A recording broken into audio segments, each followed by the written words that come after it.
Foreign Minister Shah Qureshi on Thursday reached Iranian capital on the last leg of his four-nation tour to hold discussion with leadership on the evolving situation of Afghanistan. Pakistan's ambassador to Iran, Rahim Hayat Qureshi, and senior foreign ministry officials welcomed Foreign Minister Qureshi at the Mehrabad airport. During his visit, the foreign minister is expected to hold meetings with newly elected Iranian President Ibrahim Raisi and Iranian Foreign Minister Hussein Amir Abdullahian. The meetings will focus on bilateral relations, enhancing cooperation in areas of mutual interest, and the law and order situation in the region, including Afghanistan. Qureshi earlier visited Turkmenistan on the third leg of his four-nation tour, where he called on President of Turkmenistan Gurbanguly Berdimuhamedow. During the meeting, the foreign minister highlighted strong fraternal ties between the two countries, underpinned by shared objectives and commonalities of views. He also reiterated Pakistan's commitment to enhance economic linkage through various projects, including TAPI. During the meeting, situation in Afghanistan also came under discussion.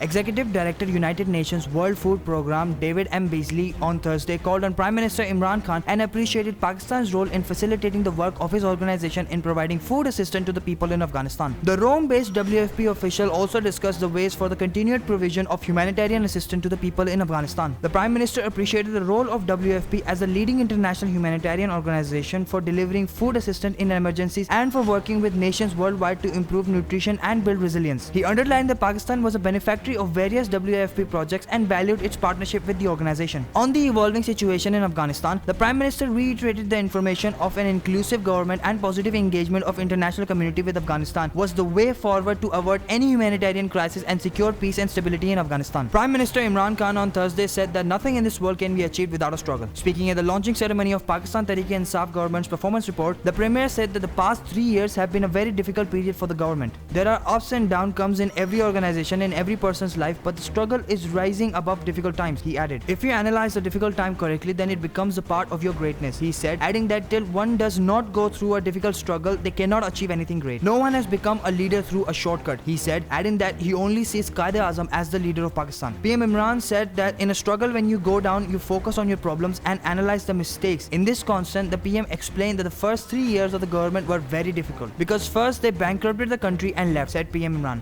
To explain the people how dire the situation was, he said that Pakistan did not have the money to return the loans it had taken. The Premier said that Pakistan had the biggest current account deficit when they came to power in 2018. Pakistan's goods and services trade with the United States witnessed a surplus of 63.58% during the first month of the current financial year 2021-22 compared with the corresponding period of the last year, the data released by Central Bank revealed. The overall exports to the US were collected at $503.118 million during the July 2021-22 against the exports of $337.228 million during July 2021, showing a growth of 49.19%, the data showed. Overall, Pakistan's exports to all countries also witnessed an increase of 19.73% in the first month to $2.257 billion from $1.885 billion. The imports from the US during the period under review were recorded at $231.166. The imports from the US during the period under review were recorded at $231.166 million against $170.985 million last year, showing an increase of 35.17% in July 2021-22. The overall imports rose 51.7% to $5.396 billion from $3.557 billion,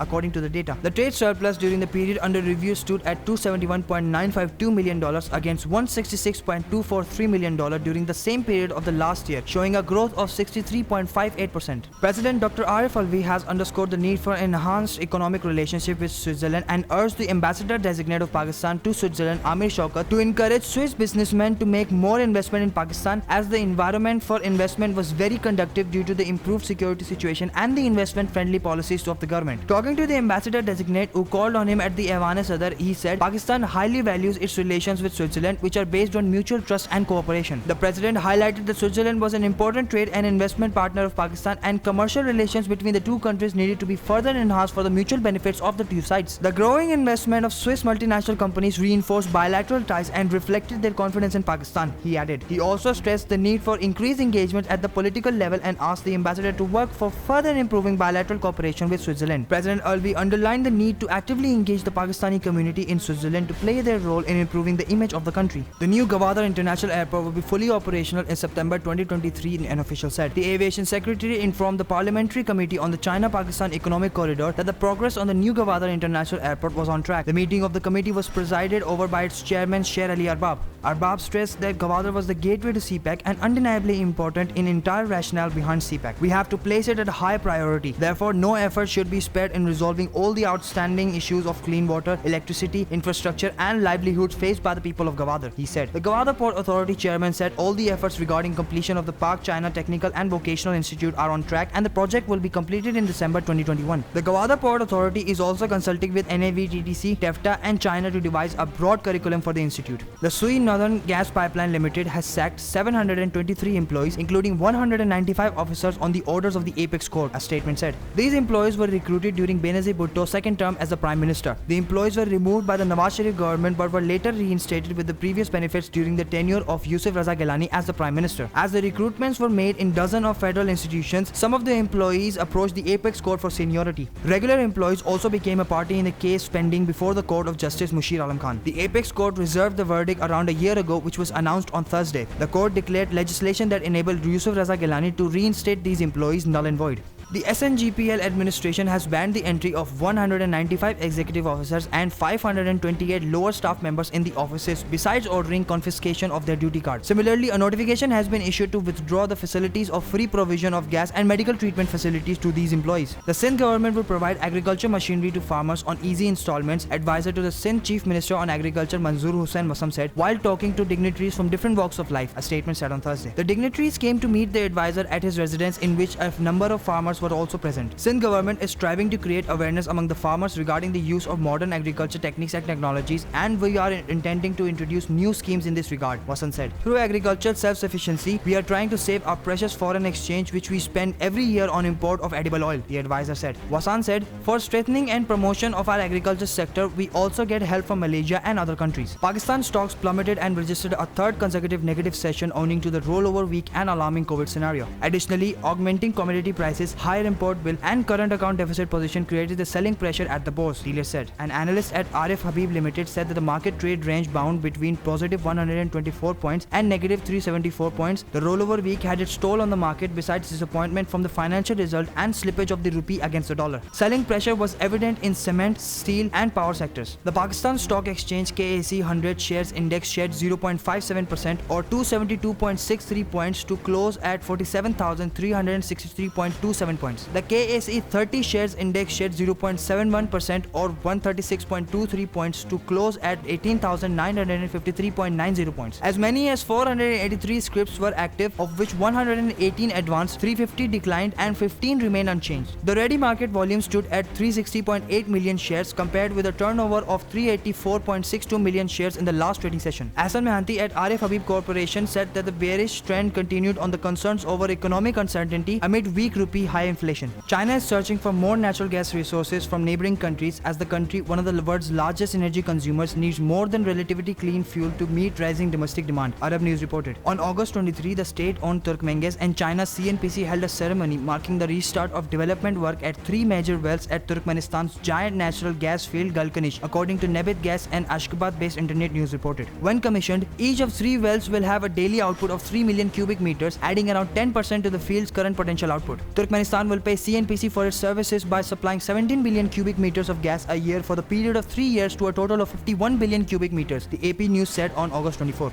Turkmenistan will pay CNPC for its servicing by supplying 17 billion cubic meters of gas a year for the period of 3 years to a total of 51 billion cubic meters, the AP News said on August 24. A contract signed earlier in July this year between Turkmenges and CNPC Shanking Drilling Engineering Company stipulated that the Chinese company should complete constructions and commission the three extremely complex gas wells within 30 months in exchange for future gas supplies. Fasi Bari Khan is a well-known Pakistani screenwriter who has penned numerous blockbuster dramas including Kuddusi Saab Ki Bewa and Gisi Piti Mohabbat. The writer has secretly spoken about his picture Sat Din Mohabbat Din, which did not perform well in theatres and is considered a box office bomb. The writer went on the Wo Wala show where he discussed the miscasting that ruined the picture as well as other details. He stated that he kept Sajjal in mind while crafting the storyline and character. Myra is a good actor, but the character was not for her, he stated. He also stated that he was looking for a male lead in the mold of Moev Mirza. He also claimed that the film stripped him of all of his comedy. He also stated that he was forced to modify the script on short notice, which did not go well and ruined the film's script. The film Saat Din Mohabbat Din did not perform well in theaters and was widely panned on social media. After responding to his wife's allegation, the first post of Indian singer Yo-Yo Honey Singh has come to light. In his post shared on Instagram, Honey Singh said that he is going to release his new song Kaanta Laga. Neha Kakkar and Tony Kakkar are working together on this song. Honey Singh said that this song was written and composed by Tony Kakkar. The popular singer told fans to get ready for the biggest song of the year. Get ready for the biggest collab of the year coming soon, he wrote in his caption. It should be noted that Honey Singh was away from social media at that time due to some problems in his private life. He had last responding to allegations of sexual harassment by his wife on social media. England captain Joe Root scored his third century in the Test series as he puts his team in a strong spot against India. India was bowled out for 78, after which England's top order seized the control of the match at Headingley. Root's majestic 121 helped England to aim for the series levelling victory. The top 4 batsmen of England team scored 50 plus runs as the hosts finished the day with 423 runs with a loss of 8 wickets on the scoreboard. England was 345 runs ahead overnight. Craig Overton with 24 unbeaten will lead the England batting on day 3. There's so much you can learn as a young player from Joe Root, opener Hasib Hamad told Sky Sports. He's of the highest class, but for me what stand out is the simplicity of his game. He plays like he has so much time. He's so diligent, and also the mental side of things to turn up and perform in every inning show how hungry he is. After England resumed the play with 120 runs on the board with no loss of wickets, Mohammad Shami broke through the partnership when he dismissed Rory Burns. The chairman of the Pakistan Cricket Board, Ehsan Mani, has on Thursday refused to prolong his tenure extension as the board's chairman. Ehsan Mani, in his statement, said that he would not like to further continue as the chairman of PCB. According to sources, Prime Minister Imran Khan has asked Mani to continue until he makes any decision. Earlier on Monday, the Premier held separate meetings with Mani and former Test skipper Ramiz Raja amid speculations over the appointment of the next PCB chairman. However, in Tuesday's meeting, Mani discussed the upcoming cricket series, which shows he will continue for some time, sources added. Sources further said that the Prime Minister wanted to replace Ehsan Mani with Ramiz Raja. In his statement, Mani refused to say much in his discussion with the Prime Minister. I will not say anything about the meeting you are referring to. The Ahde Wafa actress Alize Shah shared a new video on her Instagram account on Thursday, showcasing her stunning appearance and captivating personality. Shah's large fan base gushed this time as she flaunted her ultra-glam look in a recent viral video. The 21-year-old actress enchants her admirers in the latest viral video simply by smiling and appearing incredibly adorable. Until now, there hasn't been a single project or photograph of Alize Shah that hasn't wowed her fans. The stunning Alize seemed to be savoring every moment of her existence. She frequently uses beautiful messages to share her glowing beauty with her fans on social media. In her next drama serial, Lekin, Alize will be seen alongside Ali Rahman. The drama is written by Alia Bukhari and directed by Barkat Siddiqui. बोल briefs की video सबसे पहले देखने के लिए बोल briefs के channel को सब्सक्राइब करें और बेल आइकन पर क्लिक करना ना भूलें।